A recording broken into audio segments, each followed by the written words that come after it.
دولت ویکتوریا بسیاری از محدودیت‌هایی را که برای جلوگیری از ویروس کرونا برای 5 روز در این ایالت وضع کرده بود را سر از امشب چهارشنبه ساعت 11:59 برخواهد داشت. این در حالی است که امروز هیچ مورد مبتلا به ویروس کرونا در 24 ساعت گذشته در این ایالت ثبت نگردیده است. آقای دانیل اندروز امروز چهارشنبه تاریخ 17 فبروری سال 2021 طی کنفرانسی ضمن قدردانی از مردم ویکتوریا، کارمندان دولت و بخصوص کسانی که در بخش صحی کار میکنند، مواردی زیر را برای رفع محدودیت‌ها در این ایالت که سر از امشب چهارشنبه تاریخ 17 فوریه سال 2021 ساعت 11:59 قابل اجرا می باشد اعلام کردند.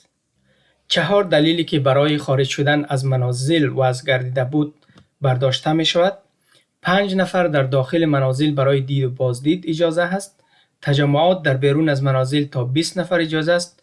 محدودیت‌های رفت آمد تا محوطه 5 کیلومتر برداشته می شود. پوشیدن ماسک در بیرون در جاهایی که فاصله مراعات نگردد اجباری است، ولی در غیر آن نه. ولی در داخل و جاهای سرپوشیده مثل تاکسی و شاپینگ سنترها همچنان اجباری می باشد. مکاتب سر از فردا باز می شوند. 50% از کارکنان به دفاتر خود باز می گردند. برگزاری مراسم عروسی، دفن میت و غیره به مو حالتی که قبل از اعلام 5 روز محدودیت ها بود به مو حالت برخواهد گشت.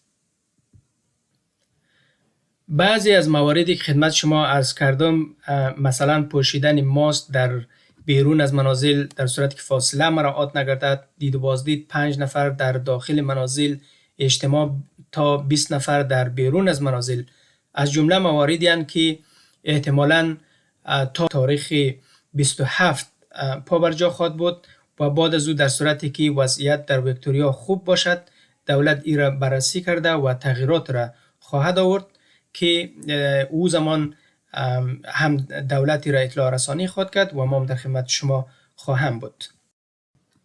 در ادامه توجه شما دوستان عزیز را جلب میکنیم به قسمتی از صحبت‌های آقای دانیل اندروز که طی کنفرانسی امروز چهارشنبه تاریخ 17 فوریه سال 2021 در ملبورن ابراز کردند. تشکر از توجه شما. I am very pleased to be able to announce that, just as we indicated on Friday, this will be a 5-day short, sharp circuit breaker, and that restrictions will come off, almost all of them, and I'll come to some of that detail in a minute. Restrictions will come off at midnight tonight. That is exactly what we said we needed. That is exactly what we said would work. And we are very pleased to be able to report that progress today, not just a 0 day today, but also the fact that we've been able to contain this outbreak. Can I say that I am very proud of every single Victorian for the work that they've done, for the sacrifice they've made, and I'm very grateful to all of those working, thousands of people working 24/7 to deliver this outcome. When you think about it, we have 3,400 close contacts. If we had been open throughout this outbreak, then that number would not be 3,400. It would be much higher than that. Total case numbers would be much higher than that. And it is a certainty that I would not be reporting 0 cases today, and the fact that restrictions are coming off, I would in all likelihood, and indeed beyond that, I'd be reporting a very different set of circumstances. We've avoided that. However, just before I go to some of the detail, this is not over. There are still 9 days to go for the 14-day period of the last of the positive cases. They've still got 9 days to go, so next Friday, not this Friday, but next Friday, we'll be able to be even more definitive about the epidemiological picture across the state, the status of the virus across the state, and that means that whilst we can revert to almost all the settings that applied last Friday, our COVID-safe summer settings, there are some exceptions. So perhaps it's best if I run through those now. From 11:59 p.m. tonight, the 4 reasons to leave your home falls away. The 5-kilometre limit on travel falls away as well. That's no longer in place. Masks, however, will be required indoors and outdoors where you cannot physically distance, when you cannot socially distance that 1.5 metres. Now, there is an element of discretion in that, but we'd ask people to acknowledge, and I think Victorians do, you don't get a test number like that if people are not fully aware of the risks and challenges this virus poses. And so too, I think mask compliance has been absolutely exemplary, and I'm so grateful to people for doing it. It's an ongoing insurance policy. No one enjoys wearing them.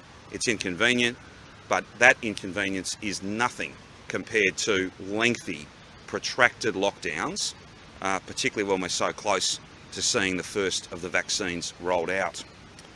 You can have 5 visitors to your home, not 15. You can have 5 visitors to your home from midnight tonight until Friday week. And because that is the balance of the 14-day incubation period, the period of risk for many thousands of people who, let's give them a shout out and thank them for isolating at home, for doing the right thing. We're very well placed. This circuit breaker has worked, but the issue is not over and the virus is not gone. And therefore it is appropriate on advice to maintain some of these settings. So 5 to your home, not 15. Up to 20 people at public gatherings from any number of households. People can return to work regardless of public or private sector, up to 50% of capacity in those workplaces. So both the public sector and the private sector will be at 50%. We will get to that 75% when it is safe to do so, but that will not occur before Friday week. Once those 14 days have expired, we'll have more to say about that.